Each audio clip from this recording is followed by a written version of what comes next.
네, 오늘 우리에게 주신 하나님의 말씀 출애굽기 24장 신의 산에서 이제 언약을 세우는 내용이 기록되어 있습니다.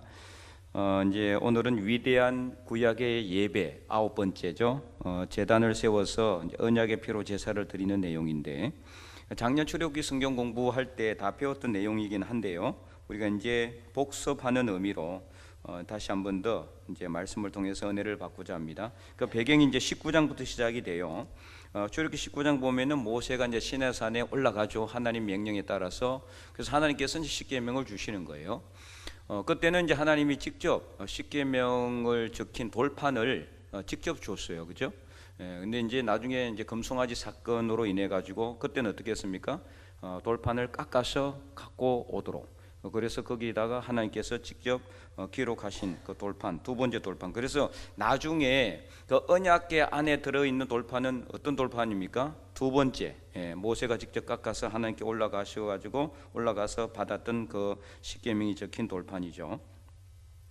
자, 어쨌든 이제 그렇게 해서 이 40일 동안 모세가 시내산에 있으면서 하나님께서 주시는 언약의 말씀, 십계명과 율법과 율례와 이런 내용들을 쭉 받게 된 거죠.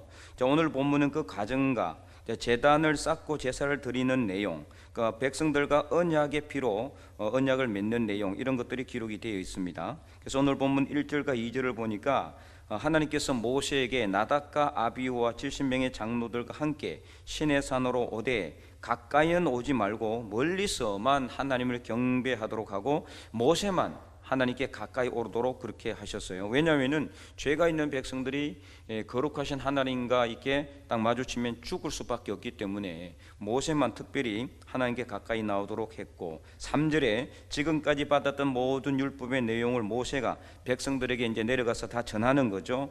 그러자 그들이 한 소리로 응답하여서 그 말씀을 다 준행할 것을 다짐했다, 이렇게 기록하고 있죠. 그리고 4절과 5절에 모세가 이 모든 말씀을 다 기록하고 새벽에 일어나서 산 아래에다가 제단을 쌓았어요. 그리고 12개의 기둥을 세우고 한 지파, 이스라엘 12지파를 이제 기념해서 12개의 기둥을 세우고 청년들을 보내서 서로 번제와 화목제를 드리도록, 이게 이제 제사, 예배 드리는 거죠.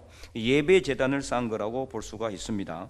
그리고 6절에 번제와 화목제를 드린 소의 피로 반은 제단에 뿌리고, 그리고 7절에 언약서를 가져다가 백성에게 낭독해서 듣게 하니까 백성들이 또다시 하나님의 말씀대로 준행하겠다고 다시 다짐해요. 그래서 이제 3절에 이어서 반복되는 내용인데, 이는 그만큼 언약의 말씀대로 준행하는 것이 정말 중요하다는 것을 보여주고 있는 거죠. 제가 오전에도 설교를 했지만은 구약의 말씀에 이 준행하다, 이 내용이 얼마나 많이 나온지 몰라요. 끊임없이 준행이라는 것은 말씀대로 지켜서 행하는 것을 말하는 거거든요. 말씀대로 지켜서 행하는 것. 아무리 하나님이 말씀을 주고 율법을 주고 이렇게 많이 줬지만은 말씀을 받아가지고 말씀대로 행하지 않으면 아무 소용이 없는 거예요. 그래서 이 말씀대로 준행하기로 이제 결단을 해요. 이렇게 이때까지만 해도 참 좋았죠, 어떻게 보면은. 그런데 40일을 참지 못하고 나중에 금송아지를 만들어서 숭배를 하게 되죠. 어쨌든 참 이게 우리가 볼 때는 이렇게 두 번이나 다짐하고 결단을 해놓고는 왜 금송아지 앞에서 이렇게 그렇게 우상 숭배를 했을까? 그 사이를 못 참아서 참 이게 우리가 생각할 때는요, 이게 왜 그렇게 했을까 생각할지 모르지만 사실 우리의 모습을 보면은 또 그렇지는 않아요. 우리는 뭐 나는 1년 2년 다 참을 수 있다라고 생각할지 모르지만요, 우리가 만약에 이 상황이라면은 더 했을지도 모르는 상황이었어요. 지금 어떻습니까? 이 백성들은 누군가 자기를 인도할 이제 사람이 필요하고, 그래서 모세가 지금까지 인도하다가 40일 동안 하나님과 함께 있으면서 율법을 받고 있으니까 이제는 자기들 인도할 사람이 없는 거예요. 그러다 보니까 마음에 뭐가 있어요? 불안이 있고 걱정이 있고 염려가 있고 근심이 생길 수밖에 없죠. 광야에 아무도 없잖아요. 자기를 지켜줄 사람들이 무슨 큰 군대가 있는 것도 아니고 자기들이 무슨 뭐 훈련받은 군인들도 아니에요, 사실은. 그런데 이제 우리가 생각할 때 하나님이 계시는데 홍해도 가르시고, 그죠? 이렇게 출애굽을 시킨 10가지의 재앙을 하고 마지막 장자의 재앙까지 했던 그 하나님이 낮에는 구름 기둥 밤에는 불 기둥을 지켜주신데 그 하나님의 믿음에 되지 않느냐라고 생각하는데 여러분 오늘 우리는 어떻습니까? 여러분 여러 삶 속에 여러 가지 환난과 근심이나 걱정이 있을 때 여러분은 이 백성들처럼 그렇게 아무 걱정 근심 없이 하나님 계시니까 감사합니다 그런 삶만 살아갑니까? 아니잖아요. 우리도 또 마찬가지예요 사실은. 그래서 이 이스라엘 백성들을 우리가 욕할 필요가 없다. 우리 자신을 돌아보면은 사실 우리 눈에는 이스라엘 백성들보다 더 큰 티가 있는지도 모릅니다. 덜보가 있을 수도 있어요. 우리에게 비하면은 이스라엘 백성들의 눈에 있는 것은 티가 될 수도 있을지도 몰라요. 그래서 우리는 늘 이 말씀을 통해서 말씀을 거울로 삼아서 우리는 뭘 살펴봐요? 우리 자신을 돌아보는 거죠. 우리 삶을 돌아보고 나를 살펴보고 나의 신앙의 위치와 크기가 얼마 정도인지를 늘 가늠해 보면서 항상 나를 채찍질하고 그래서 더욱더 예수 그리스도의 영성을 담고 하나님의 이게 영광을 올려드리는 삶을 살기로 결단하는 그런 삶이 되어야 된다. 어쨌든 이제 이 반복하고 있는 내용이 바로 준행하는 것이 그만큼 중요하기 때문이다. 그러자 모세는 8절에 이 절반의 피를 백성에게 이제 뿌렸어요. 그 피를 뿌리는데 뭐 피가 이게 쏟아지도 이렇게 뿌린 건 아니고 이렇게 톡톡 몇 방울 이렇게 뿌린 거죠. 이렇게. 그래서 뿌림으로 인해 가지고 이 피는 여호와께서 모든 말씀에 대하여 너희와 세우신 언약의 피다 이렇게 선포하고 있죠. 자, 8절 말씀인데 우리 한번 큰 목소리 한번 읽어볼까요? 8절 말씀 다 보시고 이제 스크린은 없습니다. 8절 시작. 모세가 그 피를 가지고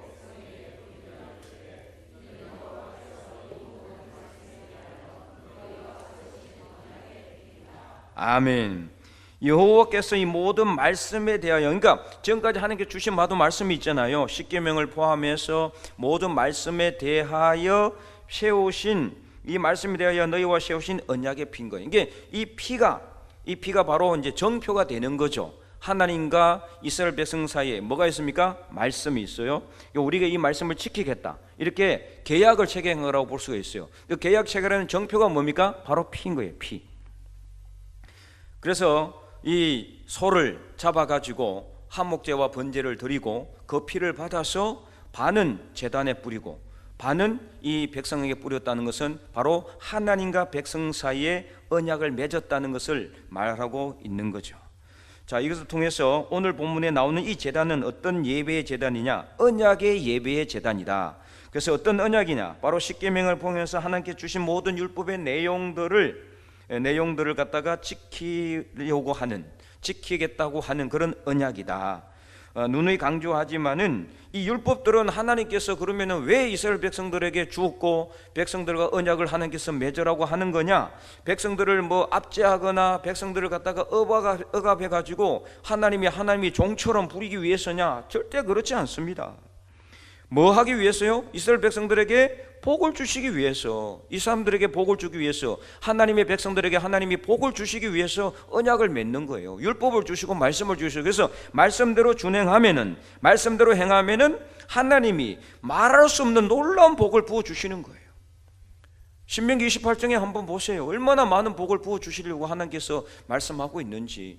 들어가도 복을 받고 나와도 복을 받고, 그래서 성읍에서도 복을 받고 들에서도 복을 받고 모든 곳에서도 복을 받고 내가 하는 모든 손에 하나님께서 복을 주시고 하늘에 아름다운 보물 창고를 여시고 때에 따라 땅에 비를 내리시고 다른 사람에게 꾸어질지언정 꾸지 않게 하시고 위에만 있고 아래에 있지 않게 하고 머리가 되고 꼬리가 되지 않게 해주시겠다라고 이렇게 약속하고 있고 내 자녀와 내 자녀들 자녀 손들까지도 하나님께서 복이 차고 넘치도록 부어주신다고 말씀하고 있는 거예요. 내가 믿음의 삶을 살면은, 그래서 내가 말씀대로 준행하는 삶을 살면은, 언약을 잘 지키면은 하나님께서 주시는 복은요 우리가 청량할 수가 없는 거예요. 청량할 수가 없다. 그렇게 많은 복을 주시려고 하나님은 딱 준비하고 기다리고 계신다라는 거죠. 이것을 위해서 언약을 체결하는 거예요. 그냥 언약 체결하면은 안 들을 수 있으니까 짐승을 잡아서 재물을 잡아서 죽여가지고 그 생명을, 이 피는 뭘 의미한다고요? 피를 뭘 의미해요? 생명을 의미하는 겁니다. 피는 생명입니다. 그 생명을 대가로 해서 하나님과 이스라엘 이 백성들, 하나님과 백성들 사이에 언약이 체결된 거예요. 언약이.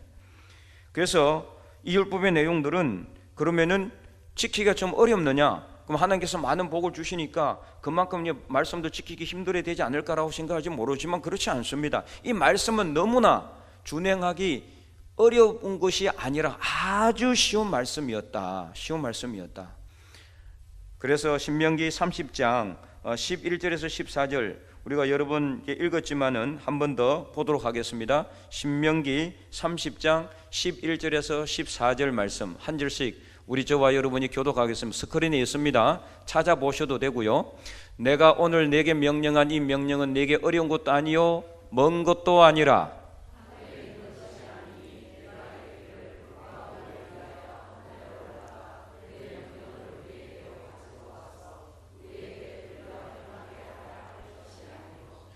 이것이 바다 밖에 있는 것이 아니니 네가 이르기를 누가 우리를 위하여 바다를 건너가서 그의 명령을 우리에게로 가지고 와서 우리에게 들려 행하게 하랴 할 것도 아니라 오직 그 말씀이 내게 매우 가까워서 내 입에 있으며 내 마음에 있은즉 내가 이를 행할 수 있느니라. 아멘. 하나님이 이미 딱 이렇게 못 박았어요. 어려운 것도 아니고 멀리 있는 것도 아니고 가까이 있다. 우리 입에 있고 우리 마음에 있다. 그래서 이를 행할 수 있다라고 분명히 말씀. 그렇게 그게 맞아요. 그렇잖아요. 끊임없이 하나님께서 모세를 통해서 말씀을 주셔요. 그러면 그 말씀이 늘 자기들의 귀에 있어요. 그들이 행하고자 하면 얼마든지 행할 수 있는 것이 하나님의 율법이었어요. 어려운 것도 아니에요. 돈이 많이 들어간 것도 아니에요. 엄청난 노력이 들어간 것도 아닙니다. 말씀대로 행하는 것은 우리가 말씀대로 행하기만 하면 되는데 이것이 무슨 엄청난 공력이 들어가는 것도 아니었어요. 그렇기 때문에 이 말씀을 주시고 이 말씀대로 행하기만 하면은 하나님께서 복을 주시려고 하는 거죠. 그러므로 이 언약을 선포하고 피를 뿌리면서 하나님과 언약을 맺은 이 제단은 바로 오늘날 우리에게도 동일하게 이루어지고 있는 겁니다. 그 제단이 바로 이 제단입니다. 예배의 제단이에요. 예배의 제단. 그래서 오늘 우리는 이 제단에서 하나님께 예배를 드리면서 우리가 말씀대로 준행할 것을 결단하는 자리가 바로 이 예배의 자리인 줄 믿으시기 바랍니다. 비록 이 자리가 제물의 피는 없지만 그래서 제물을 제단에 뿌리고 여러분의 피를 뿌리지는 않지만은 그러나 그 피는 이미 누가 뿌렸습니까? 예수님께서 2000여 년 전에 십자가에서 그 피를 흘리심으로 그 피를 이 제단에도 뿌렸고 여러분의 삶의 모든 영역 속에도 뿌린 겁니다. 그래서 그 피로 인해서 우리는 하나님과의 무슨 백성이요? 언약의 백성이 된 거예요. 하나님의 백성이 된 거예요. 원래는 하나님의 백성이 아니었지만 그 예수님의 뿌린 피로 인해서 우리는 하나님과의 언약을 체결한 언약의 백성이 된 것입니다.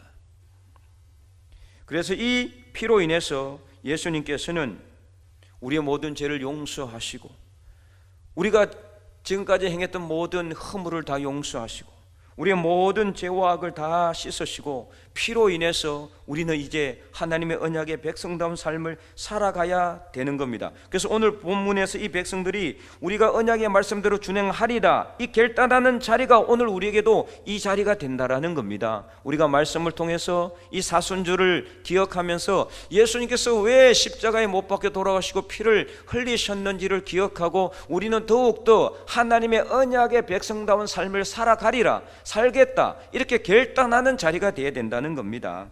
그래서 예수님께서 이 피를 어떻게 했습니까? 직접 뿌리기 전에 성만찬을 제정하신 이유도 바로 그 때문이에요. 오늘 본문의 내용과 아주 비슷한 말씀이 있어요. 이 너희와 세우신 언약의 피라고 하신 이 말씀이 그대로 예수님은 그대로 인용하고 있어요. 어디요? 마태복음 26장 28절을 보시면 이렇게 기록되어 있습니다. 한번 같이 읽어볼까요? 이것은 죄사함을 얻게 하려고 많은 사람을 위하여 흘리는 바 나의 피 곧 언약의 피니라. 아멘. 똑같죠? 언약의 피. 그래서 예수님께서 십자가에 못 박혀 돌아가시기 전에 성만찬 마지막 제자들과 식사를 하시면서 식사 자리에서 떡을 떼시고 이 떡은 바로 내가 너희를 위하여 죽는 그 내 살이다. 그래서 이것을 영원토록 기념하라. 그리고 또 잔을 돌리면서 그 잔을 가지고 이 잔은 바로 내가 모든 사람들 위해서 흘리는 바 나의 피 곧 언약의 피다. 즉 이 피를 믿는 사람, 이 피가 뿌려진 사람 누구든지 모든 죄가 용서받고 이제 예수님이 중보자가 되시니까 하나님의 언약의 백성이 되게 되는, 그러니까 언약의 피가 된 거예요. 그래서 예수님의 피가 오늘 우리의 제단에도 흐르고 여러분의 삶 속에도 흘러야 돼요. 근데 하나님께서 예수님께서 이 제정하신 이 성만찬을 우리가 알면서도 우리 삶 속에 과연 우리의 삶의 자리 위에 예수님의 피가 흘러 넘치고 있는가? 예수님 피가 흐른다는 것은 무슨 뜻이냐? 우리의 삶의 모든 자리 위에 예수님을 믿는 믿음이 넘치는 것을 의미해요. 예수님을 믿는 믿음의 삶을 살아가는 것을 의미해요. 우리의 모든 삶의 자리에 가정이나 직장이나 친구와의 만남이나 어디에서도 우리가 예수님을 전하는 삶, 예수님을 믿는 그리스도인 삶을 사는 것, 이것들이 넘쳐나야 돼요. 이게 바로 예수님 피가 흐르는 겁니다. 그런데도 불구하고 만약 그게 안 된다, 그럼 예수님의 피는 언약의 피가 되지 않는 거예요. 언약의 피지만 언약의 피 같지 않는 거죠. 그렇게 되면 되겠습니까? 우리를 위해서 십자가에 못 박혀 피 흘려 돌아가셨는데 그 피로 인해서 우리가 하나님의 언약의 백성이 됐는데 나는 내 삶대로 내 유익을 위해서, 내 욕심을 위해서, 내 만족을 위해서만 살아간다면은 예수님의 피는 우리 삶 속에 없는 거죠. 제단에서 흐르고 있을지 모르지만 우리 삶 속에도 흘러야 돼요. 오늘 본문에 보세요. 피를 누구한테 뿌렸습니까? 제단에 반을 뿌리고 백성들에게 반을 뿌렸어요. 백성들에게 뿌렸다는 것은 백성들의 피를 보고 나는 하나님의 언약의 백성이라는 그런 삶을 살리라 결단하고 있잖아요. 그렇기 때문에 오늘 우리도 이 예수 그리스도의 피를 우리가 받았으면은 우리는 예수 그리스도의 피를 전하는 삶, 그리고 예수 그리스도를 믿는 믿음의 삶, 이 삶을 살아가야 된다라는 것입니다. 그래서 11절 말씀처럼 언약의 백성인 우리를 항상 지키시고 보호하시는 하나님을 만나고 그 음성을 듣는 시간이 되어야 된다는 거죠. 이 하나님께서 이스라엘 자손들과 존귀한 자들에게 손을 대지 아니하셨고 그들은 하나님을 만나 뵙고 마셨다라 그랬잖아요. 하나님을 만나 뵙고 먹고 마셨는데 오늘 우리는 어떻습니까? 이게 바로 진실한 성만찬의 자리예요. 성만찬의 자리. 우리가 성만찬을 참석하면서 예배 재단에 참석하면서 그냥 예배 자리에서 목사님이 말씀하는 것만 듣고 그냥 떠나가는 것이 아니라 여러분이 이 예배의 재단에서 하나님의 음성을 듣는 시간이 돼야 되는 거예요. 하나님과 함께 먹고 마셨다라는 것은 하나님과 동행하는 삶을, 하나님의 음성을 듣는 삶을 이 예배 자리에서 이 백성들이 느꼈다는 것을 의미하는 거거든요. 하나님과 함께 먹고 마시는 것. 그래서 요한계시록 3장에 예수님께서 누구든지 내 음성을 듣고 문을 열면 내가 그에게 들어가 그와 더불어 먹고 그는 나와 더불어 먹으리라, 그렇게 말씀했잖아요. 누구든지 내 음성을 듣고 문을 여는 게 뭐냐? 바로 이 예배 제단에서 또 우리 삶의 자리에서 예수님의 피가 흐르는 삶, 예수님의 피가 넘치는 삶, 예수님의 피를 전하는 삶, 그런 삶이 되어야 된다는 거거든요. 그래서 문을 열고 예수님이 우리 안으로 들어와 우리와 먹고 우리는 그와 더불어 먹는 것은 뭘 의미하느냐? 바로 오늘 본문 24장 11절 하나님이 이스라엘 자손들의 존귀한 자들에게 손을 대지 아니하셨고 그들은 하나님을 뵙고 먹고 마셨더라. 똑같은 의미입니다. 성만찬. 그래서 우리가 그 다음 주에 4월 13일 날 우리가 성만찬을 하겠지만 그때만 우리가 예수님의 피를 기념하고 예수님의 살을 기억하는 것이 아니라, 십자가에 찍히신 예수님의 살을 기억하는 것이 아니라 매번의 우리의 예배 재단, 매주 예배 재단에서 우리는 예수님의 피를 우리가 기억해야 되고, 또 어떻게 그것이 우리 삶 속에 이어져서 백성들에게도 이 피를 뿌렸다 그랬잖아요. 그러므로 우리의 삶의 자리에서도 피가 넘치는 삶, 즉 예수님의 피를 전하는 삶, 그래서 하나님과 먹고 마시는 그런 삶, 이게 바로 뭐냐? 그리스도인다운 삶이에요. 예수님의 영생을 실천하는 삶이에요. 예수님의 복음을 전하는 삶이에요. 예수님이 나를 위해 십자가 못 박혀 돌아가셨다는 것을 전하는 그런 삶을 사는 것이란 말이에요. 그래서 이 제단은요, 이 제단은 여기서만 끝나서는 아니에요. 우리 삶 속에서도 제단을 쌓아야 되는, 언약의 제단을 우리 삶 속에서도 쌓아갈 수 있어야 된다는 겁니다. 그럴 때 하나님과 먹고 마시는 삶, 하나님과 동행하는 삶을 사는 거예요. 하나님의 음성을 듣고 하나님의 뜻을 우리가 깨닫고 하나님의 뜻대로 살려고 노력하는 삶. 그렇다고 해서 매일 매순간 우리가 완전한 거룩한 삶을 살 수는 없을지 모르지만 그렇게 삶을 살리라고 결단하고 노력하는 것, 그게 바로 성화의 삶이고 영화로운 삶입니다. 그래서 오늘 이 언약 제단을 통해서 예수 그리스도의 피가 흘러 넘치기를 원하고, 여러분의 삶 속에서도 예수님께서 우리를 위해서 흘린 그 피가 넘쳐나는 삶을 살아서 우리 모두가 다 그리스도인으로서 부끄러움이 없는 삶을 살아 하나님께 건 영광 올려드리는 하나님의 언약의 백성들이 다 될 수 있기를 주님의 이름으로 간절히 축원드립니다.